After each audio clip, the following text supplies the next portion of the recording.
Ako si Rhea at ang trabaho ko ay makinig sa mga gabing may basag na tinig. Sa maliit naming community hotline kung saan ang ilaw ng fluorescent ay laging kumukurap at ang ventilador ay umatungal na parang may sipon, ako ang sumasalo ng hikbi ng buntong hininga ng paghingi ng direksyon mula sa mga taong nawala sa pagitan ng hating gabi at madaling araw.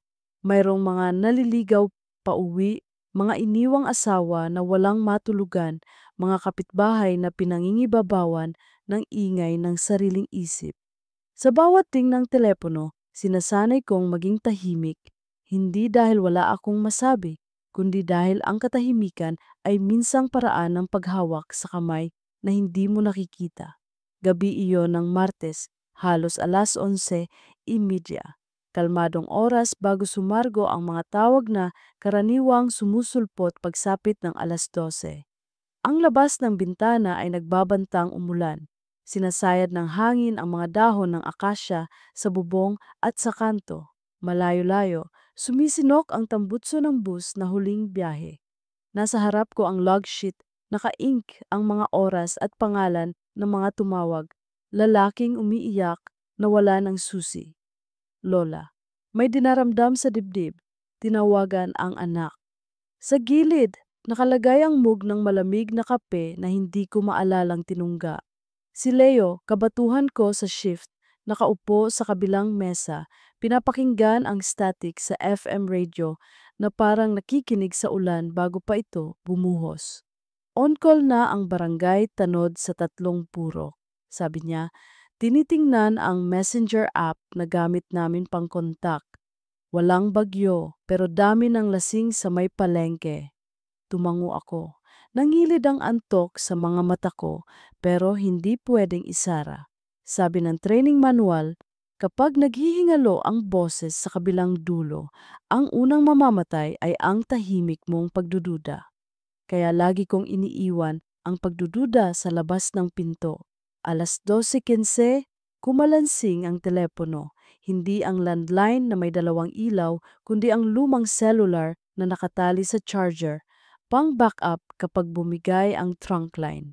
Pag-angat ko ng handset, may narinig akong paghinga, manipis, parang ginagayuman ng lamig. Community hotline, si Rhea to. Bulong ko, pinalalambot ang tinig. Naandito ako, anong maitutulong ko? Walang saglit na peking intro, walang kaluskos ng papel. Ang sumunod ay boses ng batang babae, halos kasing nipis nang sinulid ang bigkas. Ate, natatakot ako. Hindi ko agad tinanong ang dahilan. Sige, barahan ko. Nandito ako. Anong pangalan mo? Hindi ko alam kung pwede. Gumapang sa pakinig ang kanyang pag-aatubili. Malamig dito. Nasaan ka? Tanong ko. Nililinis ang lalamunan upang huwag magtunog apurahan. Anong nakikita mo? May bakod, sagot niya. Puting bakod. May ribbon, puti rin. May ilaw. Umikot ang paningin ko sa maliit naming kwarto, parang may mapupulot akong pahiwatig. May poste kaya? May tindahan? Anong naririnig mo? Aso, sabi niya, halos natigilan sa tapat ng salitang iyon. Sa likod, sumingit ang kahol na malayo, sunod-sunod. May truck din, dumaraan, minsan mabilis. Sininyasan ko si Leo. Inangat niya ang cellphone at nag-message sa group chat ng barangay. Possible minor stranded sa gilid ng kalsada. Wala pang eksaktong lokasyon. Hence, puting bakod, may aso, may dumaraang truck. Inisa-isa niya sa isip ang mga kanto. Kilala niya ang barangay na parang palad. Maaring sa may sitio, San Andres, yung paakyat sa tulay. Bulong niya habang tinatype. May puting bakod sa bakanting lote ng dating forwarding company. Pwede bang tumayo ka, nak? Tanong ko. Nakatingin pa rin sa log sheet na parang doon sisibol ang mapa. Pwede bang tumingin sa paligid? Huwag kang lumayo. Huwag kang pupunta sa gitna ng kalsada. Dikit ka sa bakod. Madilim, sabi niya, mas malapit ang tinig. Parang walang tao. May suot ka bang jacket? May sapatos ka? Hindi ko alam kung bakit ko itinanong. Sumagi sa utak ko ang putik. May sugat ka ba? Ang lamig, sagot niya. Nanginginig yung kamay ko. Makinig ka, bulong ko. Pinipirmi ang tinig na parang kumot. Huwag mong pipikitin ang mga mata mo, ha? Huwag kang aalis sa linya. Nasa telepono lang ako, papunta na ang tanod. Anong pangalan mo para tawagin kitang maayos? Matagal ang katahimikan, at sa katahimikan naghari ang ingay. Sumagitsit ang gulong ng truck sa basang simento. Umalulong ang aso ng 2 beses, may bumagsak na lata sa malayo. Ma! Pagputol niya. Marga! Sabi niya sa wakas, kasi nipis ng huling silabos ng kandila. Marga. Sige, Marga! Sagot ko, nanunuyo ang bibig. Ilang taon ka na? Hindi ko maalala. Ikinuyom ko ang kamay kong walang hawak. May kasama ka ba? Wala, sagot niya, at ang salitang iyon ay lumabas na parang hamog. Umuwi na sila, naiwan ako. Sa screen ni Leo, kumislap ang scene mula sa mga tanod. Tumawag agad si Kapitan. Puntahan namin ang San Andres. Ilaw ng patrol, full beam. Stay on the line. Sinabi ko kay Marga, may ilaw na paparating dyan, okay? Maririnig mo yung sirena. Huwag kang matakot kung maingay. May ilaw na? Tanong niya, parang nagtataka sa konsepto. Hindi pa, sagot ko, pero paparating na. Inilapit ko ang headset, ibinaba ang volume ng radyo. Marga, may suot ka bang ribbon? Ribbon? Umiling marahil siya sapagkat may dumausdos na tunog na parang buhok na tumama sa tela. Puti, nakalagay sa bakod, parang sa akin. Napatingin ako sa wall clock, 2:33. Sa training sinabi nilang iwasan ang mga tanong na naghuhusga, iwasan ang pangungusap na bakit ka nandoon. Malalaman mo rin iyon, Rhea, sa paraan ng lamig ng hangin sa kabilang dulo. Kaya ang tanong ko ay diretsong ilaw. Marga, kita mo ba ang kanto? May karatula ba? Ha? Huminga siya ng malalim. May nakasulat, tawiran. Okay, sabi ko. Huwag kang lalakad. Dikit sa bakod. Bibilang ako ng hanggang 20. Sabay tayong hihinga. Binilang ko. Sa bawat bilang, humihinto ang mundo sa pagitan namin. Narinig ko ang paghagod ng palad niya sa kawad. Kalansing na malambot na parang panalangin. Sa kabilang linya, pumasok ang boses ni Kapitan. Rhea, malapit na kami sa tulay. Kita yung puting bakod. Pacheck. Suminyas ako kay Leo. Itinapat niya ang cellphone mic sa bunganga ng handset. Pinagsalubong ang 2 daigdig sa maliit na mesa. Marga, sabi ko, maririnig mo yung sasakyan. Kapag nakita mo ang ilaw, itaas mo ang kamay mo. Huwag lalayo sa bakod. Nandito lang ako. Ang lamig, aniya, tila lumalabo ang tinig sa hamog. Naaamoy ko yung lupa, basa na. Okay ka lang ba, anak? Sumakit ba ang ulo mo? Nahilo ka ba? Umigting ang tenga ko sa huni ng sirena sa malayo. Marga, anong kulay ng sapatos mo? Puti? Hindi na, sagot niya. At bago ko pa man maunawaan ang sagot na iyon, tumunog ang background. Ingay ng makina, sigaw ng lalaking bumaba sa pickup, boses ni Kapitan sa radyo na, dito kami, dito sa puting bakod. Marga, sabi ko, andyan na sila. Natigilan ang linya. Hindi na putol, ngunit parang may dumaan na truck sa mismong pagitan namin at sinipsip ang salitang susunod niyang sasabihin. Ate, may aso, ulit niya. Mas mahina, mas malayo. Nagsalubong ang tingin namin ni Leo. Kap, sabi ko sa kabilang earpiece, andyan na kami sa linya, nasa bakod. Narinig kong kumaskas ang sapatos sa damo, ang latay ng flashlight sa lupa, ang tawag, Miss, Miss, nasaan ka? Marga, itaas mo ang kamay mo. Pakiusap ko. Sumigaw ka, tahimik. Katahimikan na may bigat ng buhos ng ulan kahit wala pang patak. Naramdaman kong tumulo ang pawis sa batok ko. Marga? Walang sagot. Sa halip may kalansing, kawad ng bakod na kumindat at mahinang punit ng tela. Wala dito. Boses ni Kapitan, halatang hinihingal. Rhea, walang tao. May aso nga, pero tumakbo na. May ribon dito, puti, na pigtas. May pahabol, parang kinausap ang sarili, parang sa buhok ng bata. Kap, mariin kong hawak ang headset. Sigurado ka sa kanto? San Andres Crossing, tabi ng tawiran. Puting bakod na kinakalawang, wala. Tumikhim siya, nagbaba ng boses. Naiwan sa kawad ang piraso ng ribbon basa. Kukunin ko. Baka tanda. Tumingin ako sa handset na hawak ko. Buhay pa rin ang linya, patlang na may humihingal na malayo, parang humahabol sa sarili niyang anino. Marga? Tinawag ko, maingat, dito ako, huwag kang aalis sa linya. Parang may bumulong, halos hindi salita, malamig.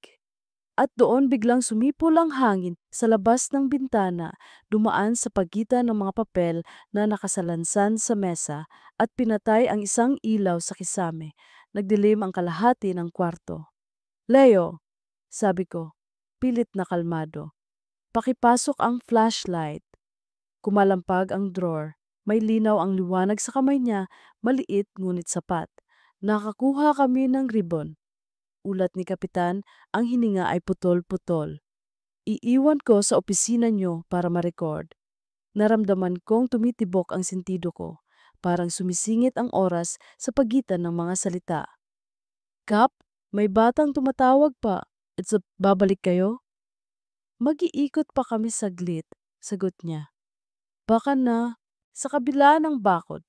Ipinunid ni Leo ang radyo. Sa kabilang linya, tahimik na naghingalo ang ingay. Marga, naririnig mo ba ako? Tanong kong muli, mahigpit, parang kinakausap ang isang taong naka-psych trance. Wala. Tanging huni ng kalsadang mapurol, dahan-dahan kong ibinaba ang handset. Inilagay ko sa log sheet ang oras at maikling deskripsyon ng tawag sumusunod sa pormang natutunan ko. Caller. Batang babae, self-reported. Lokasyon, puting bakod, tawiran. Aksyon, informed barangay. Resulta, negative visual, found ribbon. Ang pulso ko ay parang sipol ng kettle, kumukulo ngunit walang boses. Rhea, sabi ni Leo, baka guni-guni. Hindi iyong guni-guni. Sagot ko, mas mahigpit kaysa sa inaasahan ko.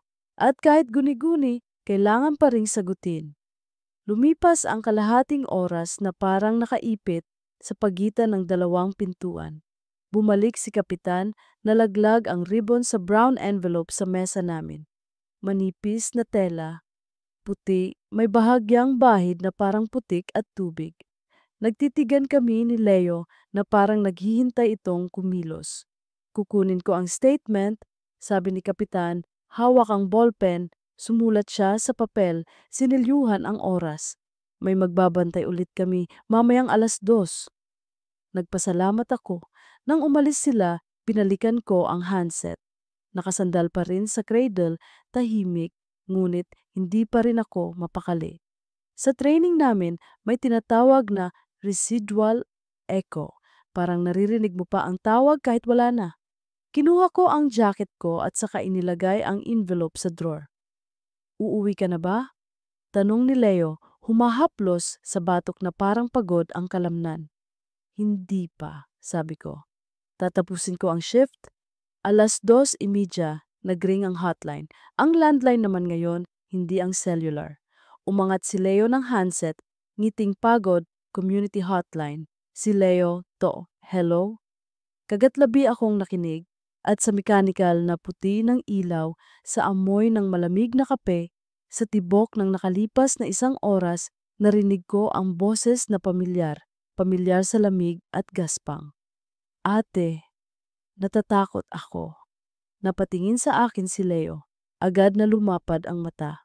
Inilapit niya ang handset sa tainga. Kumuha ng papel. Anong pangalan mo? Nasaan ka? Mabagal, parang kinakasayod ang dila sa yelo. Nasa tabi ng kalsada ako, malamig. Umugong ang dugo ko sa tainga. Itinap ko ang mesa ng daliri ko. Nagkwenta sa isip ng posibilidad, ibang bata, trolling, pero ang kulog sa likod ng boses ay pareho. Ang aso sa malayo ay tumahol ng 2 beses bago tumigil. Inilapit ko ang sarili kong handset sa tainga, ibinukas ang parallel line. Hello, andito rin ako. Ako si Rhea. Tahimik saglit, parang marahang itinataas ang kumot. Ate, huwag mo akong iiwan. Hindi kita iiwan, sagot ni Leo at sabay naming dinamayan ng boses na parang tuyong dahon. Sabihin mo sa amin kung nasaan ka. May bakod, sunod-sunod niyang wika, parang tula na sinasanay mula pa noon. May ribbon, puti. Sa gilid ng cabinet, nakdilaw ang envelope na may lamang ribbon. Sumagi ang pangingilabot sa gulugod ko, umakyat sa batok, bumaba sa mga daliri. Kapitan, message ni Leo sa chat. Meron na naman. Same voice, same hints. Walang sagot. Baka nasa patrol. Napatingin ako sa wall clock. 2:25. Dahan-dahan kong hinaplos ang log sheet, nag-iwan ng bakas na hindi nakikita. Marga? Tanong ko, halos hindi ko gustong marinig ang tugon. Sagot niya, parang pagpayag ng taong napapagod. Ilaw? Tanong ko, hindi ko alam kung bakit. Wala pa, wika niya. Malamig. Hindi ko napigilang tumingin sa bintana. Sa kanto, sa ilalim ng poste, may asong tahimik na nakaupo, tila nakatanod sa espasyo. Dumaan ang isang truck, humila ng hangin. Rhea, bulong ni Leo, paano natin ipapaliwanag to? Hindi ko alam, pero ang alam ko, hindi matatapos ang gabing iyon sa wala. Itinayo ko ang headset at sa loob ng tanggapan na amoy toner at lumang papel, nawala ni isang kandila. Sinimulan kong isulat sa logsheet ang linyang magiging unang pahina ng gabing susunod. Caller, batang babae, oras pareho, lokasyon pareho, tunog pareho. Aksyon. Ulit, kalmado, gabay sa paghinga, barangay alert. Sa gilid ng pahina, hindi sinasadya, may munting bilog ang lapis kong parang mata. Dito lang kami, sabi ko sa kabilang linya. At hindi ko na inalala kung naririnig niya ang pagbilis ng pintig sa dibdib ko. Huwag kang pipikit, huwag kang aalis sa linya. Okay, wika niya, mas malinaw kaysa kanina at sa unang pagkakataon simula 2:33, tumigil sa pangangatog ang aking mga daliri. Sa labas, hindi pa rin umuulan. Ngunit sa pagitan ng aming 2 mesa, sa pagitan ng 2 handset, sa pagitan ng 2 oras na magkatulad ang laman, may bumubukas na pintong hindi namin alam kung saan hahantong.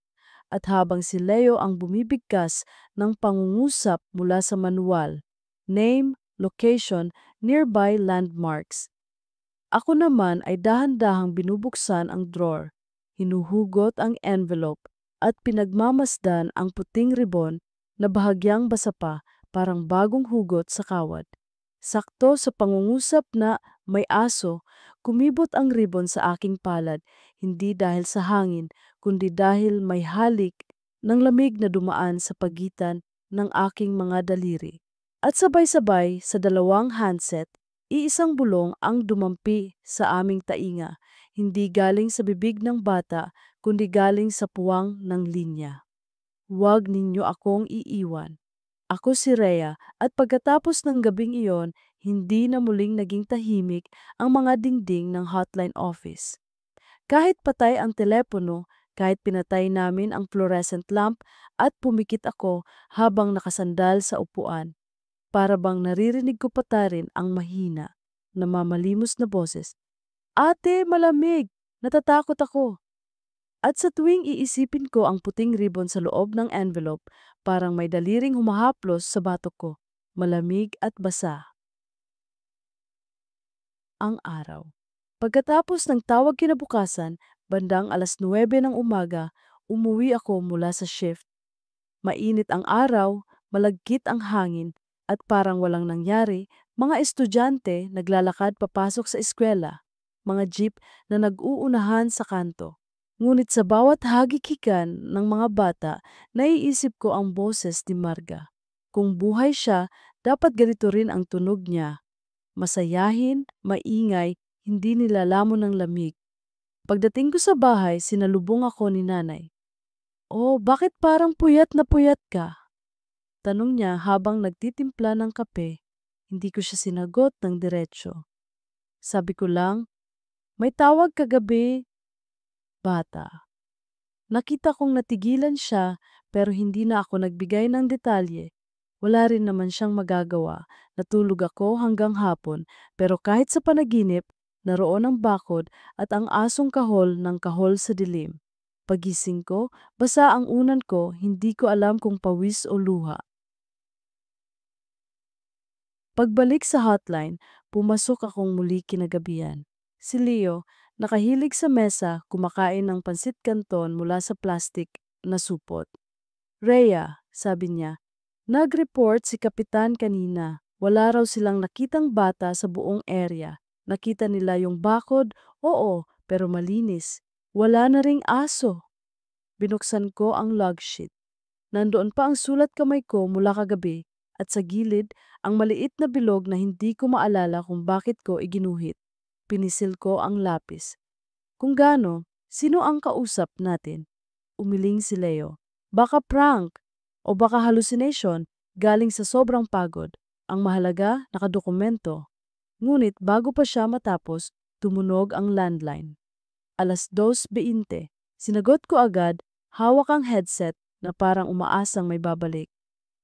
"Community hotline, si Rhea ito." Tahimik saglit at sumunod ang pamilyar na hinga. "Ate, andito na naman ako." Tumayo ang balahibo ko sa braso. Tiningnan ko si Leo. Nanlaki ang mata niya, parang binabalikan din ang gabing iyon. "Nasaan ka?" Tanong ko agad. "Tabi ng kalsada, malamig, may bakod." Napaupo si Leo. Pareho, bulong niya, nanginginig. "May ilaw ka bang nakikita?" Tanong ko sa kabilang linya, pilit pinapakalma ang boses ko. "Wala, madilim, may aso ulit." At doon nga, umalingaw-ngaw ang kahol mula sa receiver, parehong-pareho sa kahapon. Ang investigasyon kinabukasan, bumisita si Kapitan sa hotline office, dala ang tanod na si Mario. "Kung prank to, napakaayos ng pagkaka-orchestrate," sabi niya habang tinitingnan ang log sheet. "Pero kung hindi, ibang usapan yan. May records ba kayo ng batang nawala sa lugar na iyon?" Tanong ko. Nagkatinginan sila ni Mario. "May kaso noon," sagot ni Kapitan halos pabulong. "Taon 2001. Bata, babae, mga 7 o 8 taong gulang. Huling nakita, nakatayo sa tabi ng puting bakod malapit sa tawiran. Nawawala hanggang ngayon." Nanlamig ang batok ko. "Ano ang pangalan?" "Margaret," sagot ni Mario. Pero Marga ang tawag ng pamilya. Balakasyo, ang multong tawag kinagabihan, wala pa ring katao-tao sa hotline maliban sa amin ni Leo. 2:30, tumunog na naman ang telepono. Pareho kaming hindi gumalaw saglit, pero ako ang unang sumagot. "Marga?" Bulong ko. Tahimik. Saka sumunod ang mahinang hikbi. "Ate, wag mo akong iiwan." "Hindi kita iiwan," sabi ko, nanginginig ang kamay. "Anong nakikita mo ngayon?" "Ribbon. Nakalagay sa bakod. Nahulog na yata." Itinaas ko ang tingin sa envelope na nasa drawer. Nakakandado iyon pero pakiramdam ko'y kumikilos ang laman. Pagbisita sa lugar sa sobrang pagkabagabag, kinausap ko si Kapitan na samahan kaming dalawa ni Leo puntahan mismo ang kanto sa San Andres. Biyernes ng gabi, sakay kami ng patrol. Pagdating doon, tumama ang ilaw ng headlight sa bakod na puti, ngunit kupas. Kalawangin na ang kawad. May asong ang gala, nakatanod sa gilid, ngunit agad tumakbo nang makita kami. Lumapit ako, hawak ang flashlight. Doon mismo sa gitna ng kawad, may maliit na hibla ng puting tela na naiwan, pumapagaspas sa hangin. Parang sinadyang hindi tuluyang pigtasin. "Rhea," tawag ni Kapitan, "huwag kang lalapit masyado." Pero hindi ko napigilan. Hinawakan ko ang tela. Basa. At sa mismong sandali na iyon, biglang umihip ang malamig na hangin at narinig ko ang mahina pamilyar na tinig sa likod ng tenga ko. Ate! Napatakbo ako pabalik sa patrol car. Nanginginig ang kamay ko, hawak ang tela. Wala ni isa sa kanila ang nakarinig. Ang pagbabalik sa hotline kinagabihan, hindi na ako mapakali. 12:00 eksakto, nakatitig ako sa telepono na parang naghihintay ng sentensya. Tumunog ito at sa kabilang linya, boses ni Marga, "May ilaw na ba, ate?" Natigilan ako. Kahapon at kagabi, puro dilim ang sinasabi niya, pero ngayong gabi, "May ilaw na ba?" "Anong ilaw?" Tanong ko, halos bumubulong. "Sa dulo, may ilaw." At bago ko pa siya masundan ng tanong, biglang naputol ang linya. Ang pagkagising. Umuwi ako ng hindi mapalagay. Sa bahay natulog ako ngunit ginising ng isang panaginip. Ako raw ay nasa kanto ng San Andres, hawak ang cellphone. At sa kabilang linya, naririnig ko ang sarili kong boses na nagsasabing, "Huwag kang aalis sa linya." Pagmulat ko, pawis na pawis ako. At sa ibabaw ng mesa ko, sa mismong tabi ng log sheet na dinala ko mula sa opisina, may nakapatong na puting ribbon. Hindi basa pero malamig. Wala namang tao sa kwarto. Dabahas ang takot na hindi matakasan. Mula noon, gabi-gabi, parehong oras, parehong boses, parehong takot. Hindi na prank, hindi rin aksidente. May bata talagang tumatawag mula sa kung saan hindi ko alam. At ako ang pinili niyang sagutin siya. Sa bawat tawag, mas lumalapit siya sa tanong na hindi ko alam kung gusto kong marinig ang sagot. "May ilaw na ba, ate?" At sa bawat putol ng linya, naiwan akong nakatitig sa rebon. Iniisip kung kailan siya hihinto at kung ano ang mangyayari kapag dumating na ang ilaw na sinasabi niya. Ako si Rhea at sa ikatlong gabing pagbalik ng tawag, para akong nakalubog sa pagitan ng dalawang mundo. Ang mundo ng mga boses na buhay at ang mundo ng isang batang tila hindi na matunton ang katawan. Ang bawat ring ng telepono ay hindi na ordinaryong tunog ng trabaho. Para itong kampanilya ng seremonya, nagbubukas ng pinto na hindi ko alam kung saan hahantong. Ang katahimikan. Bago ang tawag sa hotline office, kalmadong nakaupo si Leo, ngunit ramdam kong kabado rin siya. Nakataas ang paa sa gilid ng mesa, hawak ang ballpen na kinakalikot ang takip. Ako naman ay nakatitig sa log sheet. 3 sunod na gabi, iisang boses, iisang bata, iisang lokasyon. Hindi na ito basta kaso ng nawawala. May laman itong hindi kayang ipaliwanag ng training manual.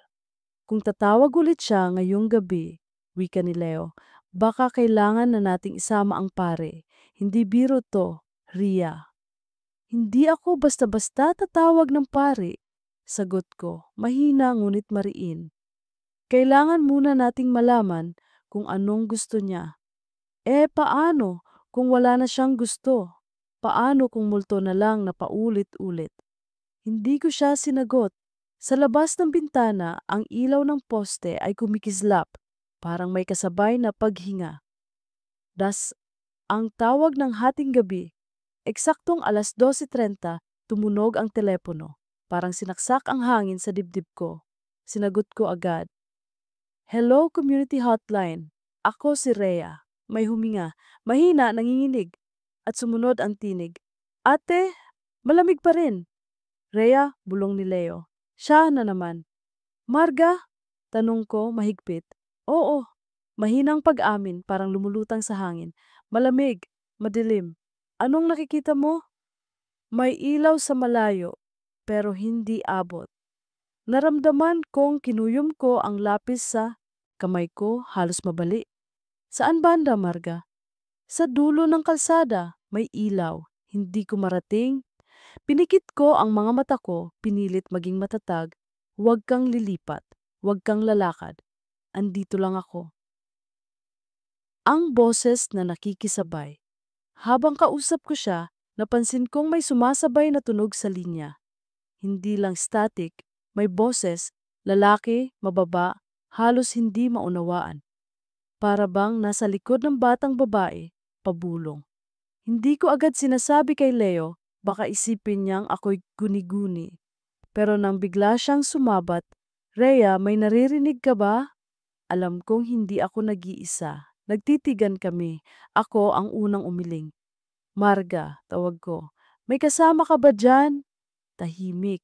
Huminga siya ng malalim at sa wakas sumagot. May tumatawag. Ayaw kong lumapit.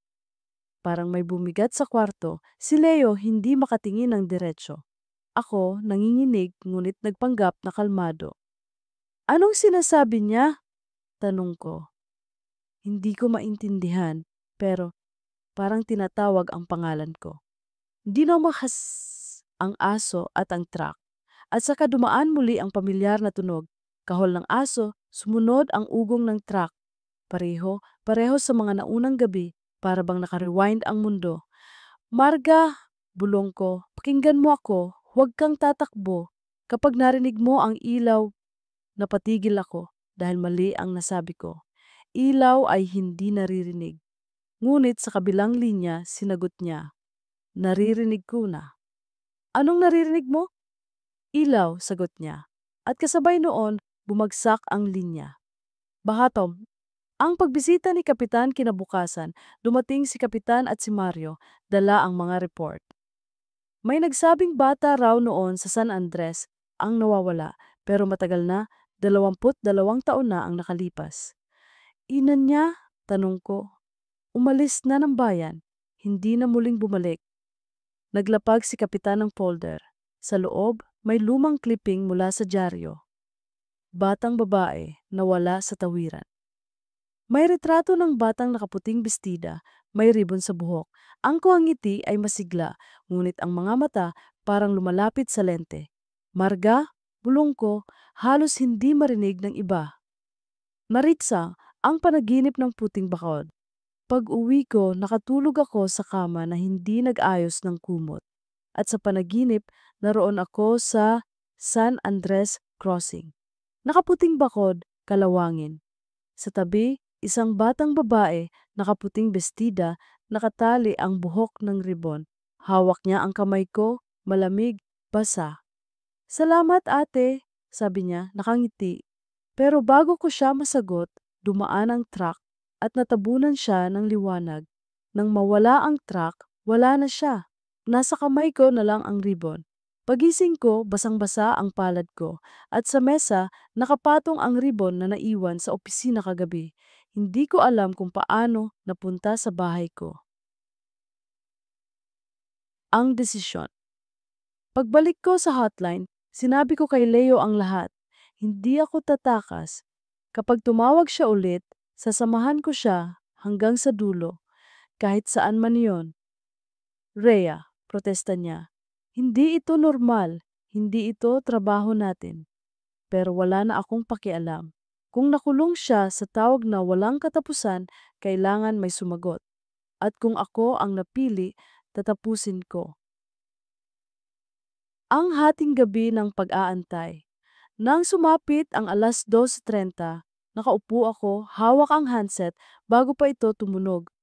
At nang marinig ko ang ring, hindi na ako nag-atubili. Hello, Marga, andito na ako. Tahimik saglit bago siya sumagot. Ate, may ilaw na naman, malapit na. At sa likod ng boses niya, narinig kong muli ang bulong ng lalaking hindi makita. Parang kumakanta ng dasal na pabaligtad. Hindi ko alam kung saan hahantong ito, ngunit sa oras na iyon, alam kong hindi na ako simpleng operator. Ako na ang kasama ng batang natigilan sa kalsada ng panahon. At baka sa susunod, ako rin ang tatawagin niyang ate sa dulo ng dilim. Ako si Rhea at mula nang magsimulang lumitaw ang boses ng lalaking nakikisabay sa bawat tawag ni Marga, hindi na ako mapalagay kahit sa liwanag ng araw. Para bang hinahabol ako ng sariling linya ng telepono, nakapulupot sa aking leeg, kumikirot sa batok tuwing sumasagi sa isip ko ang salitang ilaw. Ang umaga ng pagdududa. Maaga akong nagising matapos ang ikatlong gabi ng tawag. Wala pa ang sikat ng araw, ngunit gising na ako, malamig ang pawis at mabilis ang pintig. Pinilit kong uminom ng kape, pero nanginginig ang kamay ko. Sa mesa, nakapatong ang puting ribon na dapat naiwan sa opisina, ngunit muling nagpakita sa bahay ko. Pinagmasdan ko ito, nakatiklop na parang rosas na nalanta, at habang nakatitig ako, para bang humihinga ito, bahagyang kumikibot sa hangin. Nang dumating si nanay sa kusina, tinanong niya, "Ano ang hawak mo?" Wala akong masagot. Itinago ko na lang ang ribon sa bulsa at ngumiti. "Wala, nay. Panyo lang." Ang pagbisita ng matanda kinahapunan, dumaan sa opisina ang isang matandang babae. Nagpakilala siyang si Aling Corazon, dating kapitbahay ng pamilyang naiwang sugatan noong pagkawala ni Marga. Humingi siya ng tulong kay Kapitan Mario para makita ang hotline office. Narinig ko, aniya, inakaupo sa lumang bangko, na may batang tumatawag sa inyo, pamilyar ang tinig. Napatitig ako sa kanya. "Kilala niyo ba si Marga?" Tumango siya, mabagal. Siya ang batang nawawala sa tawiran, 22 taon na ang nakalipas. Noong gabing yon, may pista sa bayan. Nakasuot siya ng puting bestida, may ribon sa buhok. Uuwi na sana, pero hindi na nakarating. Lumalim ang kulubot ng noo niya. Bago mawala, huling nakita siyang nakatayo sa puting bakod. Nakatingin sa dulo ng kalsada para bang may sinusundan na ilaw. Napakagat ako sa labi, ganito rin ang sinasabi ng batang tumatawag gabi-gabi. Ang paghahanda. Pagbalik ko sa hotline, kinausap ko si Leo. Kailangan kong sumagot ulit mamayang gabi, pero hindi lang basta sagot. Kailangan kong malaman kung saan siya talaga. "Rhea," mariin niyang sabi, "huwag mong ipilit. Hindi natin trabaho ang kausapin ang mga patay." Ngumiti ako, pero hindi magaan. Hindi ko siya kayang iwan. Kung may kaluluwa siyang nakulong sa linya, sino pa ang sasalo sa kanya kundi tayo? Walang nasabi si Leo, ngunit bago siya umuwi, iniwan niya sa mesa ang maliit niyang krusipiho. "Kung mapilit ka, gamitin mo to." Ang tawag ng hating gabi. Eksaktong alas 12:30, muli na namang tumunog ang telepono. Inangat ko agad. "Hello Marga, andito ako." Tahimik saglit at narinig kong huminga siya. "Ate, malamig pa rin, pero may ilaw. Malapit na." "Marga, pakidescribe mo ang paligid. May naririnig ka bang aso? Truck?" At oo nga, umalingaw-ngaw muli ang kahol ng aso at ang ugong ng dumaraang truck. Parehong eksena, parehong tunog. "May bakod," sabi niya. "May ribon." Pero wala na sa buhok ko, nasa lupa na. Napatingin ako sa bulsa kong may laman pa ring ribon. Napakagat ako ng labi. "Marga, saan galing ang ilaw?" Tanong ko. Halos hindi na makahinga. Sa dulo ng kalsada, may tumatawag din sa akin. Lalaking boses, sabi niya, sumama daw ako. Ang pagpasok ng ibang boses. At doon ko narinig muli ang lalaking bulong. Mas malinaw ngayon, mas mababa. Hindi ko mawari kung anong wika, pero parang dasal na pabaliktad. Naramdaman kong nanlamig ang aking batok. "Marga, huwag kang lalapit," sabi ko. Nanginginig ang tinig. "Huwag kang susunod." "Pero ate," tugon niya, "sabi niya may ilaw doon." Sabi niya, "Doon ako ligtas." Hindi ko alam kung saan ko huhugutin ang lakas, ngunit isinagot ko, "Marga, pakinggan mo ako, huwag kang aalis sa linya. Andito lang ako ang kasama mo, hindi siya." Tumahimik ang linya, tanging hinga ng bata at bulong ng lalaki ang nagsasalitan. Ang pagputol ng tawag at bigla parang may dumaan na truck sa mismong gitna ng usapan. Pumutol ang tawag, iniwan akong nakatitig sa handset na nanginginig pa rin ang linya. Pinakinggan ko ang paligid ng opisina. Wala si Leo. Ako lang mag-isa. Ngunit mula sa dulo ng pasilyo, may tunog ng sapatos na dumudulas sa sahig, papalapit. Tumigil ako sa paghinga. Binuksan ko ang flashlight, tinutok sa pasilyo. Walang tao. Ngunit sa sahig, may bakas ng basang paa, maliit, parang sa bata. Nari sa pagnos ang log sheet. Nang bumalik ako sa mesa, binuksan ko ang log sheet para itala ang nangyari. At doon, nalamig ako. May bagong sulat na hindi galing sa akin. Maliit, parang sulat ng bata. Ate, salamat. Umupo ako, nanginginig, at tumitig sa salitang iyon. Hindi ko alam kung paalam ba iyon o umpisa pa lang ng mas malalim na tawag. Nugkuwa. Ang panaginip ng tawiran kinagabihan, pag-uwi ko muling dumapo ang bangungot. Nasa kalsada ako ng San Andres, nakatayo sa tabi ng bakod. Naroon si Marga, nakangiti, hawak ang ribon. Sa kabilang dulo ng kalsada, may ilaw, puti, nakakasilaw. At sa harap ng ilaw, isang lalaking nakayuko, hindi makita ang mukha. Tinatawag siya. Sumama ka, sabi ng lalaki. Ngunit bago siya lumapit, hinawakan ko ang kanyang kamay. Huwag! Nagising akong humihingal at sa tabi ng unan ko, may nakapatong na bagong ribbon, mas mahaba, mas basa. Alam kong hindi pa ito tapos.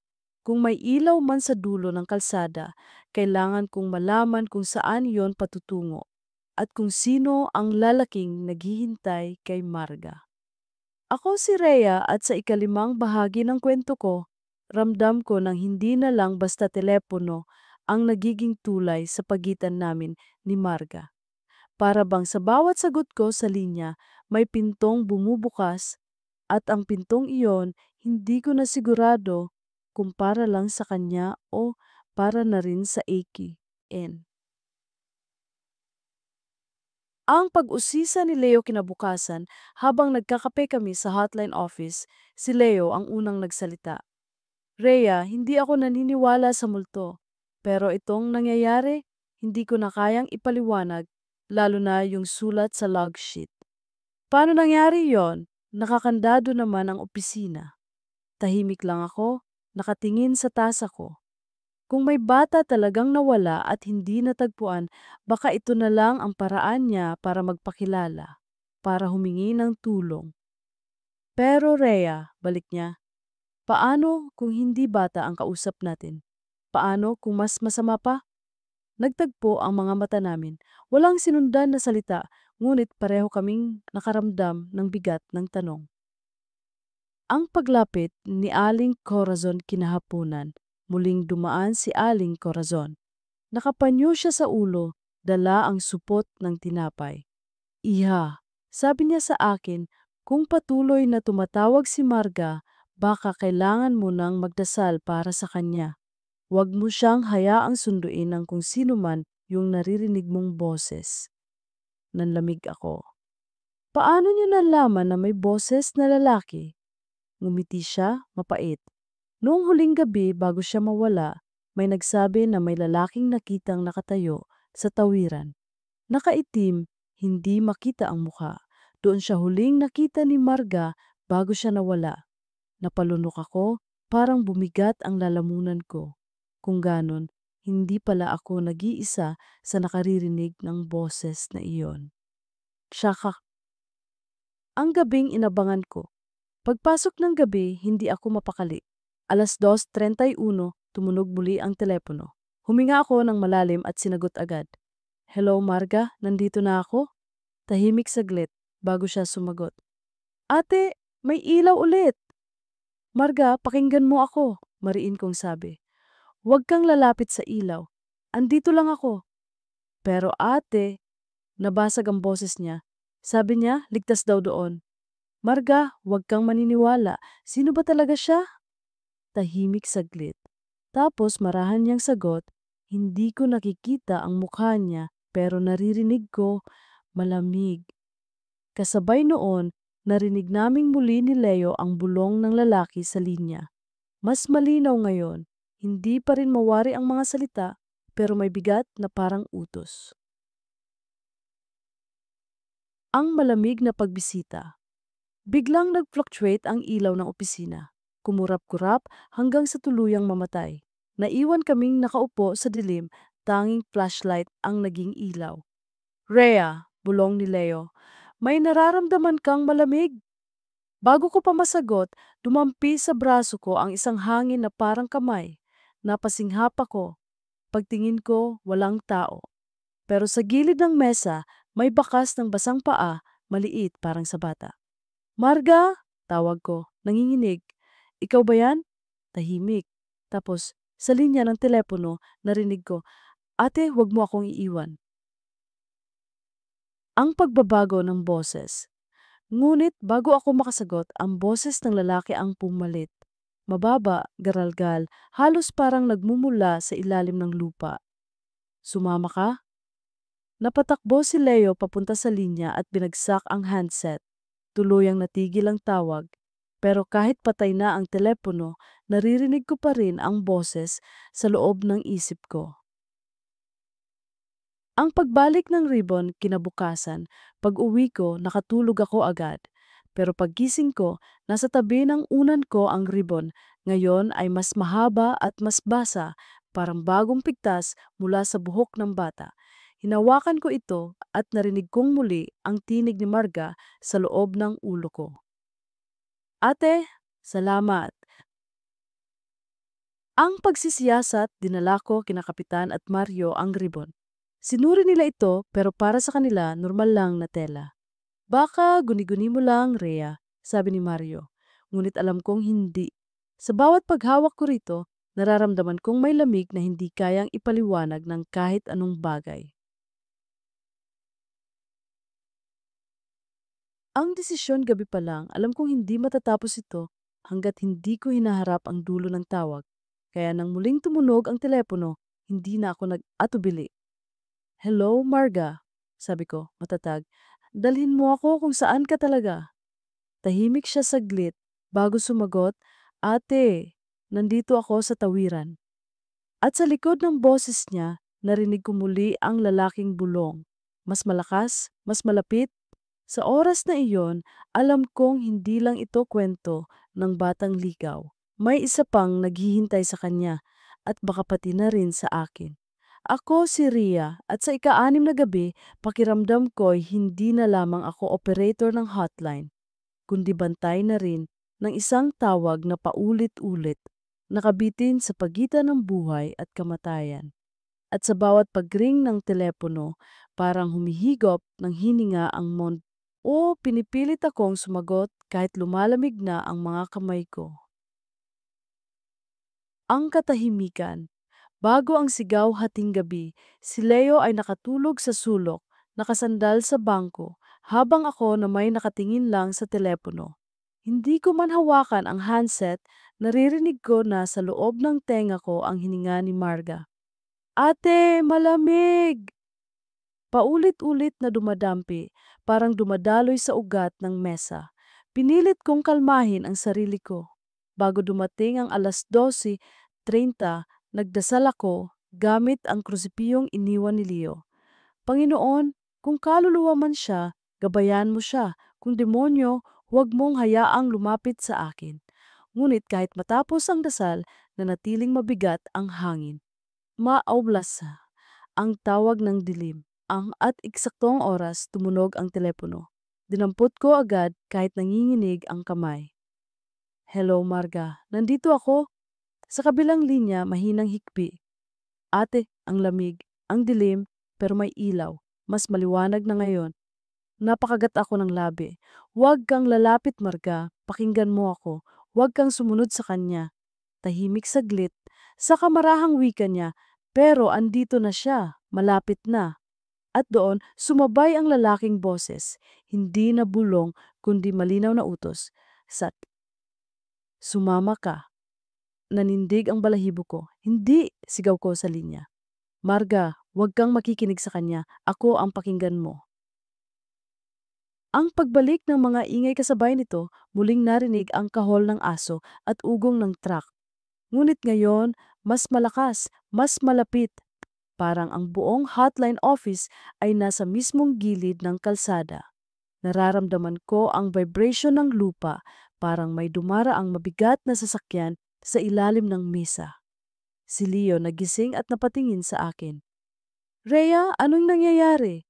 Itinapat ko ang handset para marinig din niya. At nang marinig niya ang sabayang boses ng bata at ng lalaking tila nasa likod niya, namutla siya. Diyos ko, bulong niya. Ang biglang pagdilim. Biglang namatay ang lahat ng ilaw sa opisina. Tanging liwanag mula sa maliit na flashlight ni Leo ang natira. Ngunit kahit iyon, kumikislap-kislap na parang nauupos. Marga, bulong ko sa handset, nanginginig, nandito lang ako. Huwag kang aalis sa linya. Ate, mahina niyang sagot, nakikita ko na ang ilaw, ang lapit na. Anong klasing ilaw? Tanong ko desperado. Parang poste. Pero may tao sa ilalim, nakaitim, nakatingin sa akin. At kasabay noon, narinig naming dalawa ang mabigat na yabag, hindi sa linya, kundi sa mismong pasilyo ng opisina.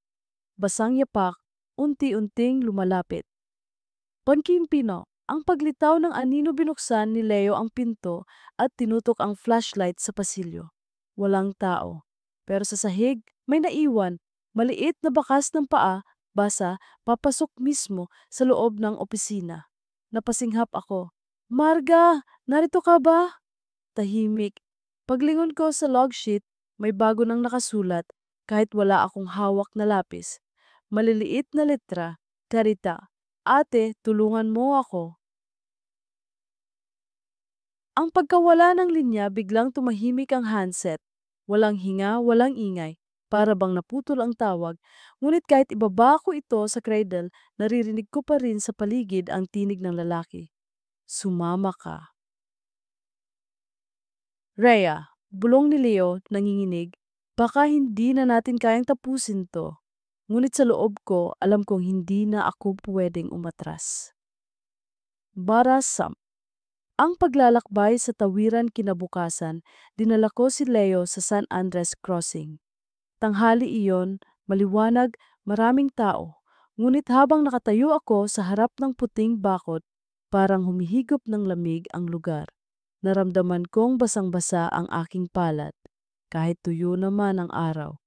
Dito siya, bulong ko. Dito siya palaging tumatawag. Napatingin si Leo sa paligid. Rhea, wala namang kakaiba rito. Baka ikaw na lang ang dinadalaw.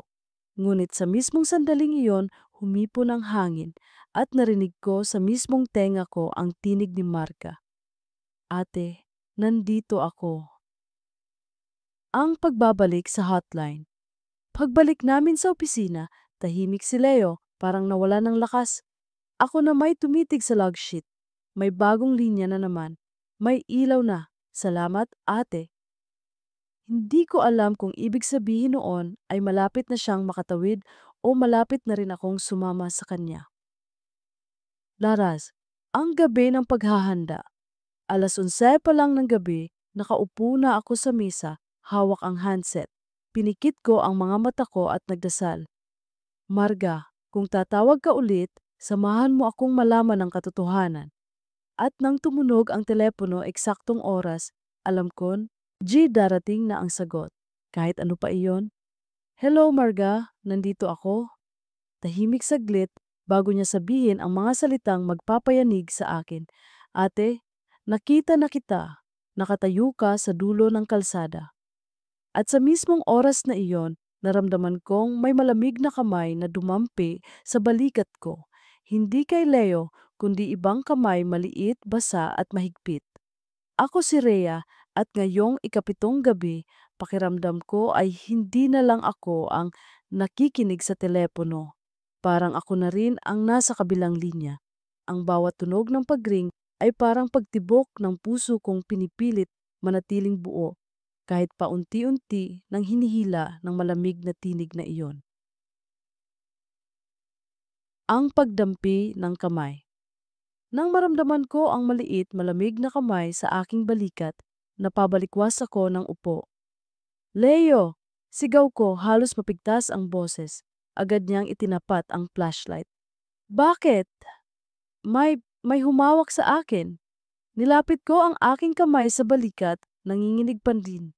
Walang bakas, pero malinaw ang haplos. Parang bata nga, hindi ako nakapagsalita. Tanging tunog ng static mula sa handset ang pumuno sa gabi.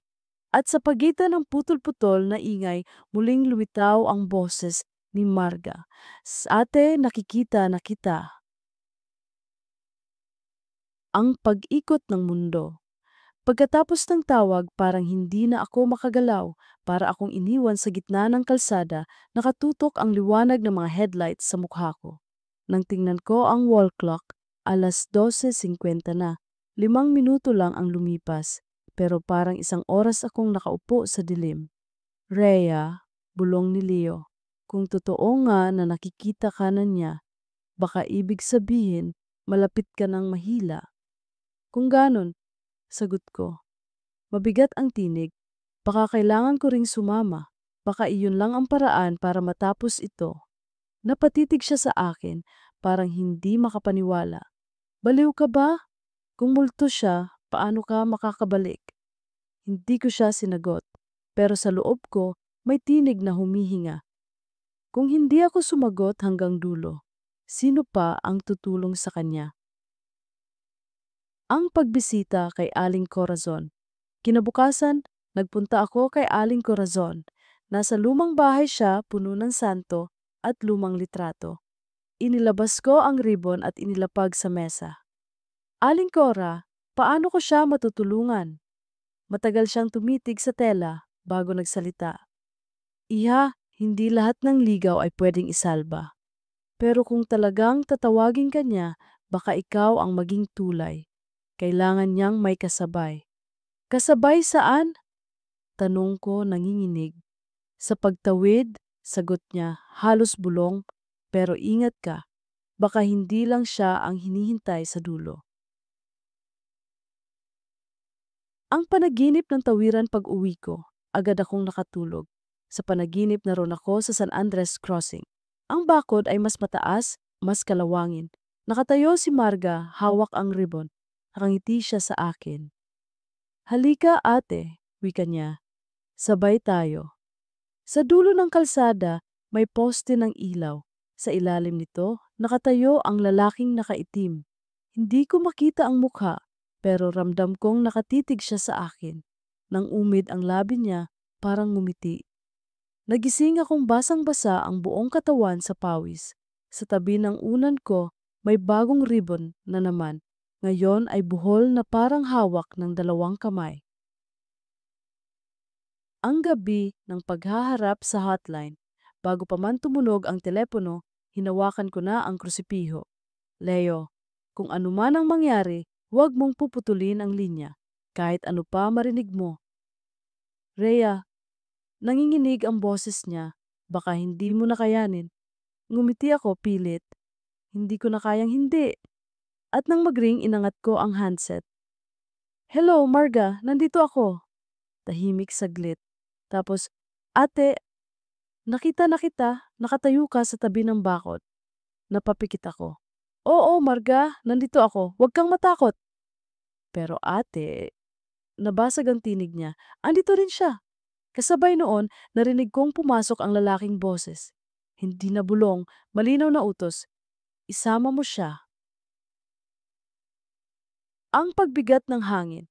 Biglang sumara ang mga bintana ng opisina. Tumunog ang radyo sa sulok kahit patay ang switch. Puro static pero may nakasisingit na dasal pabaliktad. Naramdaman kong bumigat ang hangin para akong hinihila pababa sa sahig. Si Leo sumigaw, Rhea, bitawan mo na! Pero mas lalo kong hinigpitan ang hawak. Marga, hawakan mo ako. Ako ang kasabay mo. Sa kabilang linya, narinig ko ang hikbi ng bata. Ate, natatakot ako. Hindi kita iiwan, sagot ko. Umiiyak na rin. Kahit anong mangyari, sabay tayo. Ahapapasyam ang biglang ahimikan. At bigla tumigil ang lahat ng ingay. Wala na ang aso, wala na ang truck, wala na ang static. Katahimikan. Marga! Tawag ko, nanginginig, tahimik saglit. Tapos, isang mahinang bulong, Salamat ate! At kasabay noon, naputol ang linya. Ang bakas pagtingin ko sa logsheet, may bagong sulat. Maliliit na letra parang sulat bata. May ilaw na. Salamat. Napayuko ako, nanginginig, hawak ang krusipiho. Si Leo walang imik, nakatitig lang sa akin. Rhea, baka tapos na. Ngunit sa gilid ng mesa, may iniwang bakas, maliit na basang yapak, papalayo sa pintuan. Alam kong hindi pa ito ang wakas, sapagkat kung may tawiran man siyang tinatahak, baka ako na ang susunod na tatawagin para samahan siya. Ako si Rhea, at sa wakas sa mga gabing iyon, matapos ang paulit-ulit na pag-ring, ang kahol ng aso, ang ugong ng truck, at ang malamig na bulong ng batang laging nasa tabi ng puting bakod. Naroon ako sa sandaling pakiramdam, ko'y nasa bungad ako ng pintong, hindi ko alam kung papasukan ko o isasara ko ng tuluyan. Ang ikalawang palad ko'y nakadikit pa rin sa handset, at ang una pumipisil sa krusipihong iniwan ni Leo, sapagkat ang gabi ay tila may ngipin at ako ang pinili nitong nguyain. Ahating gabi, ang huling tawag na, hindi pa huli 12:55. Hindi pa dumarating ang ring, ngunit ang tenga ko'y parang nakasawsaw na sa dulo ng linya. Mas maaga akong pumasok sa shift, si Leo, bagaman pagod, ay nagpaiwan din. Nagsindi ako ng bagong kandilang binigay ni Aling Corazon, inilagay ko sa panyolito at itinabi sa radyo na madalas magbuga ng static na parang dasal na pabaligtad. Sa mesa nakalatag ang log sheet. May mga linyang sulat bata na salamat at may ilaw na, tila mga hibla ng sinulid na naghihintay na muling mahila. Sigurado ka ba rito? Tanong ni Leo. Hawak ang flashlight, nakahanda ang daliri sa tawag kay kapitan kung sakali. Hindi ko na kayang pabayaan siyang mag-isa. Sagot ko, inilalapit ang upuan sa handset. Kung ito na ang huli, dapat kasama niya siya hanggang sa dulo. Hindi ko na naidugtong kung aling dulo sa pagitan ng dalawang mundo o sa harap ng ilaw ng poste sa San Andres. Ngunit bago ko patuluyang maintindihan ang sariling pangungusap, tumunog ang telepono. Isang beses, dalawa, tatlo, kinuha ko. Hindi ko na pinakinggan kung ilang ring bago ko sinagot. Wala nang oras para magbilang. Community hotline, sabi ko, halos pabulong. Ako si Rhea. Walang patlang na mga pleasantries. Sumiksik agad ang kanyang boses. Ate, nandito ako, malamig, pero may ilaw. Nadama kong kumibot ang ugat sa aking sentido. Marga, maingat kong sambit. Hawak mo ba yung bakod? Huwag kang lalayo. May ribbon sa lupa, wika niya. Puti, basa. Akin iyan, bulong ko, hindi para ipagmayabang, kundi para ipaalam sa kanyang may nagbabantay. Nasa mesa ko rin ngayon ang isa. Totoo? Tila namangha siya, parang bata sa harap ng tindahan ng candy. Ate, ang galing. Sa likod ng kanyang tinig, may sumingit na boses, ang lalaking iyon. Hindi na tulad ng una. Hindi na dasal na pabaligtad, kundi mga pantig na malinaw na ipinanganak para maging utos. Halika. Isang salitang naglalakad sa pagitan naming tatlo, siya, ako at si Leo na naghihintay sa dulo ng ilaw ng flashlight. Marga, mariin kong wika, tinatakpan ng palad ang mouthpiece. Makinig ka lang sa akin. Huwag mong susundan ang boses na yan. Kung may ilaw, ilarawan mo sa akin. Nasaan? Anong hugis? Parang poste, sagot niya. Humihikbi, ngunit nagpipilit maging malinaw. Mataas, maputi, may tao sa ilalim. May pangalang nakasulat, mabilis kong usisa. May karatula ba sa tawiran? Meron, nagdahan ang kanyang tinig, tila binabasa ang hangin. Nakasulat, mag-ingat. Umiral ang ingay sa paligid, kahol ng aso, 2 beses. Sumunod ang ugong ng truck na parang tunog ng talampakan ng panahon. Ngunit ngayon, may dagdag, marahang pagpitik, parang takong, ng sapatos sa basang simento. Papalapit. Rhea, bulong ni Leo. Gapisi ang boses, naririnig ko rin. Hindi ko na siya tiningnan. Marga, hawakan mo ang ribbon kung kaya mo. Ikurap ang mga mata mo dahan-dahan. Sabihin mo kung anong nararamdaman mo.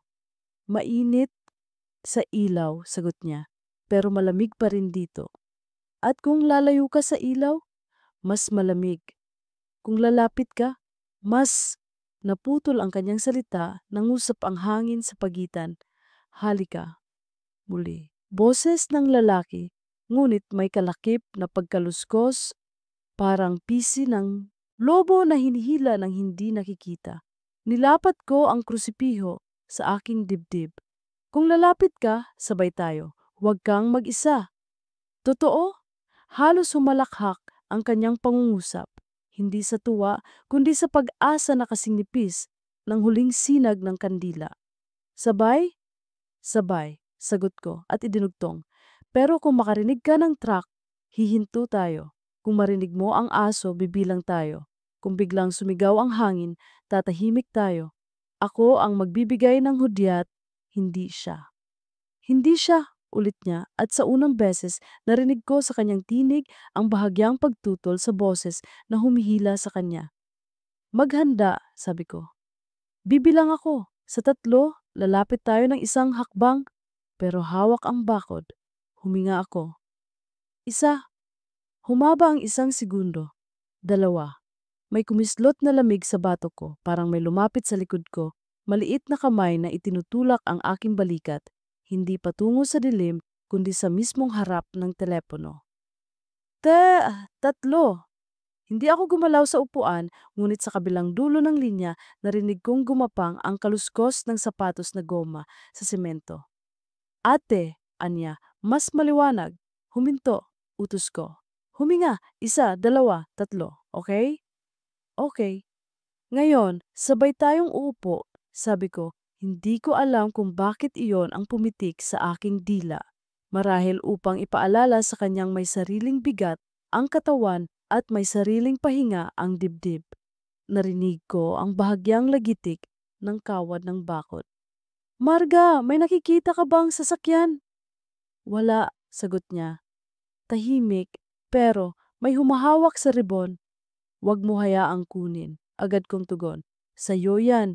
Iyan ang paraan para maramdaman mong may nagmamahal. Hindi ko inisip kung tama ang theology ng sinabi ko. Ang mahalaga, may hawakan siyang nakalutang, maliban sa hangin. Humigpit ang pagkakahawak ko sa handset. Naroon ang lalaki, naroon at naroon, paulit-ulit na halika.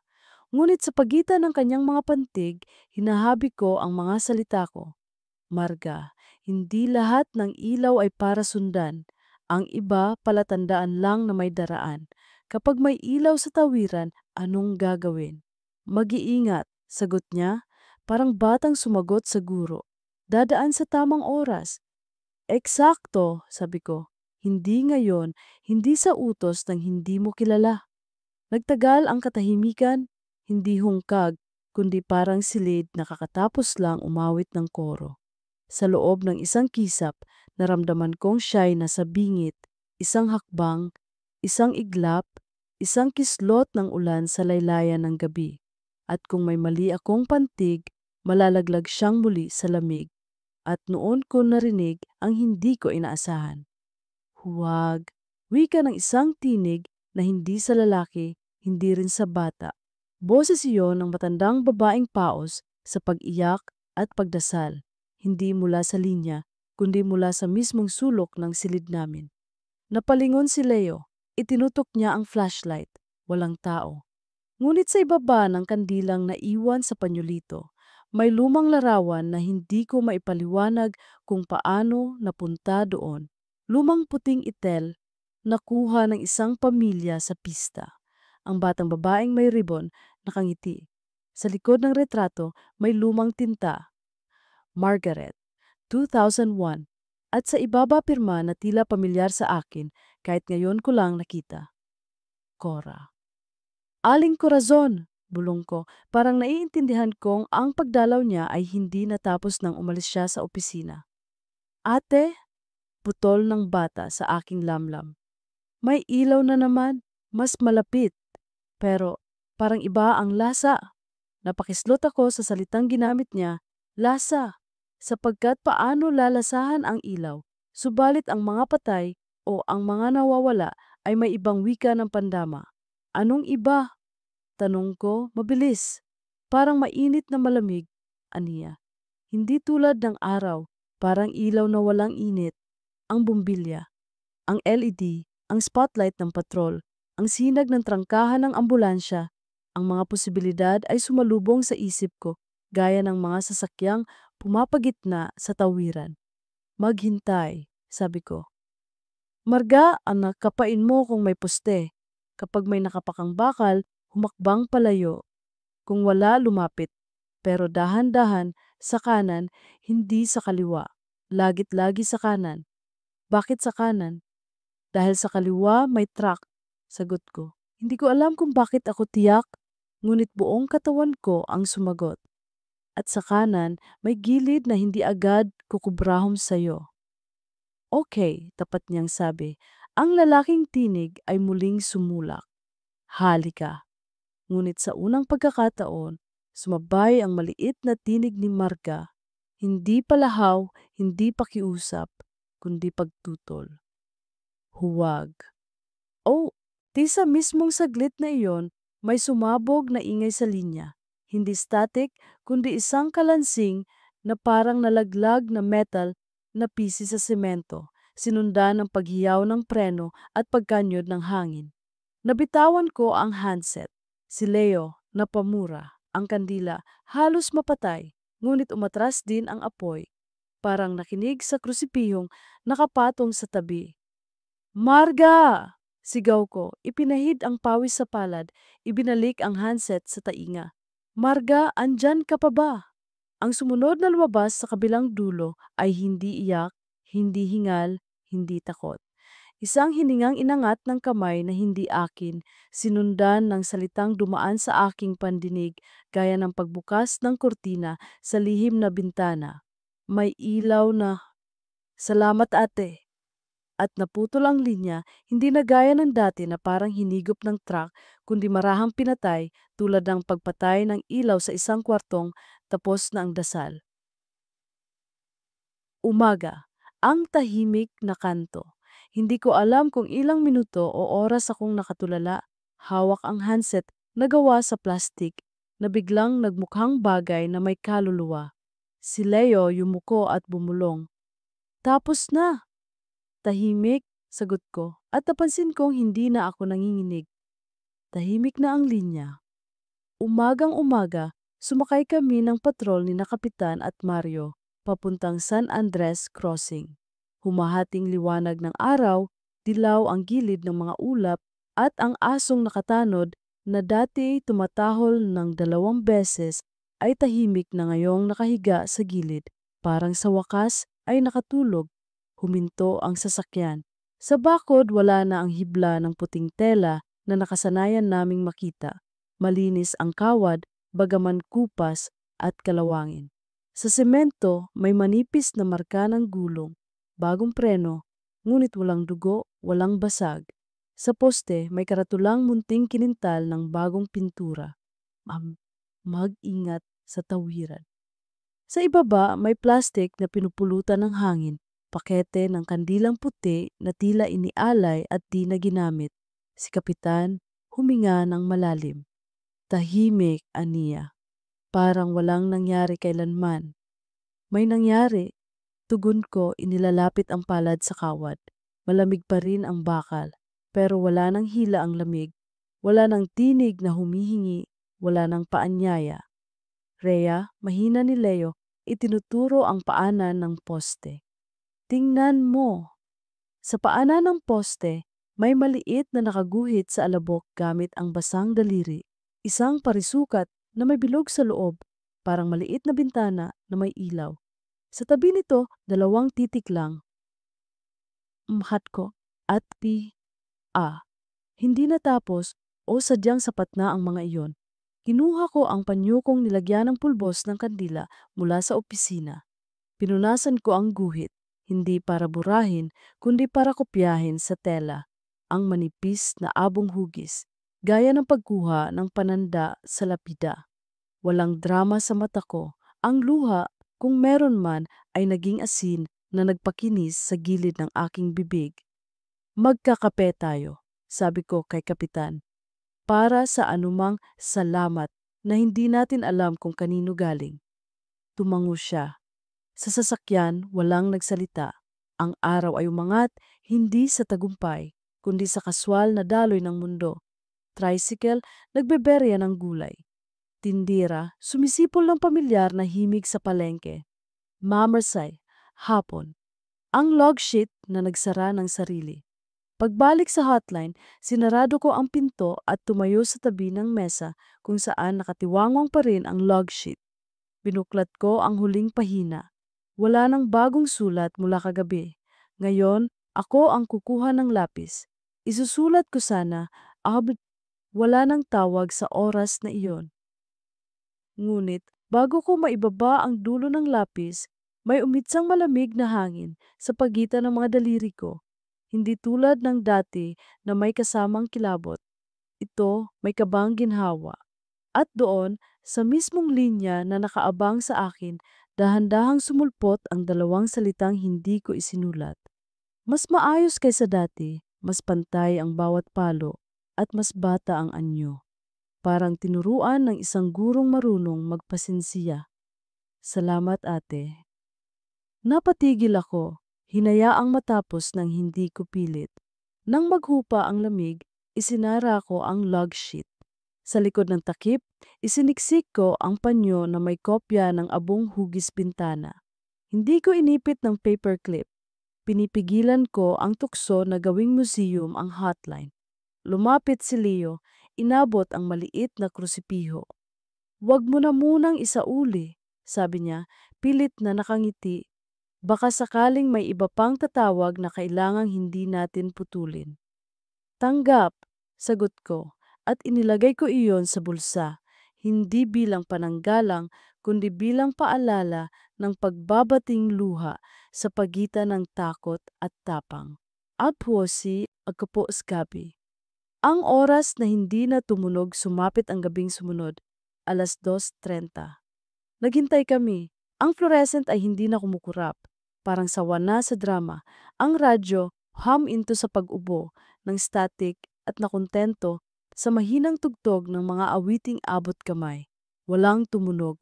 Hindi ako masaya gaya ng inaasahan. Hindi rin ako malungkot. Pumantay lang ang paghinga ko sa bentilador na tila. Sa wakas ay naalisan ng sipon.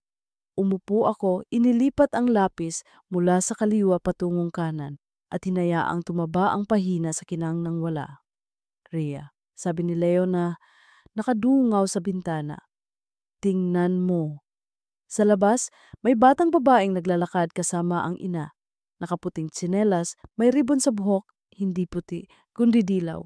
At hawak kamay ang ina sa pagtawid sa kanto sa may palengke, hindi sa San Andres. Natigilan ako, hindi dahil sa hiwaga, kundi dahil sa karaniwang tanawin na dati kong pinapalampas. Ang mundo sa kabila ng dilim, marunong magtahi ng mga bagay na punit. "Magpapabili ako ng bagong kape," dagdag ni Leo, "para sa mga susunod na gabi." "Maganda yan," tugon ko. "At isang tasa pa, extra, hindi na para sa opisyal na panginginain ng espiritu, para lang may nakahanda kung sakaling may estrangherong pagod at basa ang dumaan." "Para kanino?" "Para kung kanino," sagot ko at bumuntong hininga. Para sa sinumang mababahala at hihinga sa kabilang dulo. Bago kami magsara, pinatay ko ang ilaw sa tabi ng log sheet, hinaplos ang panyo, at inayos ang handset sa cradle na parang unan. Sa ibabaw ng mesa ko, walang kahit anong kakaiba. Walang ribon na biglang lilitaw, walang sulat na mag-aaninag sa hangin. May normalidad na nakahilig sa siko ng gabi, at iyon ang pinakabagong misteryo, kung paanong may mga bagay na matapos manghingi ng tulong ay marunong ding magpaalam. Atisas, isang hating gabi, pagkaraan, ang pagdalaw na hindi nakasisindak. Isang linggo matapos ang huling tawag, pumasok si Aling Corazon may dalang supot ng espasol. Iha, aniya, may panaginip ako kagabi. Nasa tawiran daw ako at may batang babaeng nakalampas na. Hindi na siya sumisilip sa bakod. Nagpasalamat siya, hindi sa akin, kundi sa isang babaeng hawak ang telepono. Hindi ako sumagot. Binuksan ko ang supot, kumuha ako at si Leo. Ang tamis ay walang pilit at walang pait. Yung retrato, dagdag niya, inilalabas ang lumang litrato na iniwan sa opisina. Akin nga ito. Matagal ko nang nawala, ngayon ko lang nalamang nandito pala. Kinuha niya, hinalikan at hinapit sa dibdib. Salamat! Aling Cora, mahina kong sabi, kung sakaling may magring ulit, ibang boses, ibang kwento, handa kaming sumagot. Ganon talaga ang gawain ninyo. Anya, tumingin sa akin na parang anak. At alam mo, Rhea, ang ilaw na hinanap niya, baka hindi poste, baka ikaw. Ngumiti ako, hindi sa pag-ako sa bayani, kundi sa pagtanggap na ang liwanag ay minsan dumarating sa anyo ng boses na nagsasabing, huwag kang aalis sa linya. Huling tala sa log sheet, sinulat ko sa pinakababa ng pahina. Oras 00:30, walang tawag. Oras 00:31, tahimik ang linya. Ilaw na sa ayos, bantay, andito pa rin. Hindi ko tinukoy kung sino ang bantay. Hindi ko nilagyan ng asul na tinta ang "Salamat ate" na lumitaw ilang gabi na ang nakalipas. Hinayaan ko ang mga salitang iyon na manatiling mas bata kaysa sa akin. Hinayaan kong magpahinga ang ribon sa loob ng panyo, hindi na basa, ngunit hindi rin tuyo. Parang alaala na hindi naninikit, ngunit laging nariyan kapag nais mong hawakan. At kada gabing sumunod, sa oras na iyon kung kailan dati pumipito ang telepono, wala nang tumatawag. Naging kakaiba ang katahimikan, hindi dahil nakakatakot, kundi dahil puno. Parang simbahan matapos ang misa o pantalan matapos lumayag ang bangka. Pinagmasdan ko ang handset, walang huling pag-uga, walang pamamaalam na malakas. Tanging ang bigat nito sa aking palad ang nagpapaalala na minsan may batang napilitang tumawid sa kalsadang walang pangalan at may boses na walang mukha ang naghatid sa kanya sa ilaw na hindi nangangagat. Kung may dumarating mang lamig minsan, uyam ng hangin o dampi ng pawis na nangisay, inaabot ko lang ang tasa ng istrang kape sa gilid ng mesa at itinataas ito ng bahagya, parang toast. Hindi ko ito inaalay. Ibinabahagi ko lang ang init sa sinumang dumaan sa pinto ng gabing iyon. Ako si Rhea, operator ng maliit na hotline na hindi kilala ng mundo. Bantay ng hating gabing napupuno ng mga ntong parang hindi nauubos. Minsan, may tumawag na batang babae mula sa tabi ng kalsada. Gabi-gabi, pareho ang boses at oras. Hanggang sa isang gabi, sa gitna ng pangungusap, sinabi niya, "May ilaw na. Salamat ate." Naputol ang linya. Mula noon, wala nang tawag sa oras na iyon. At sa mesa ko, sa umagang sumunod, may natagpuan akong puting ribon, bahagyang basa, at sa log sheet may nakasulat sa sulat batang letra na walang bahid ng panginginig, "Salamat."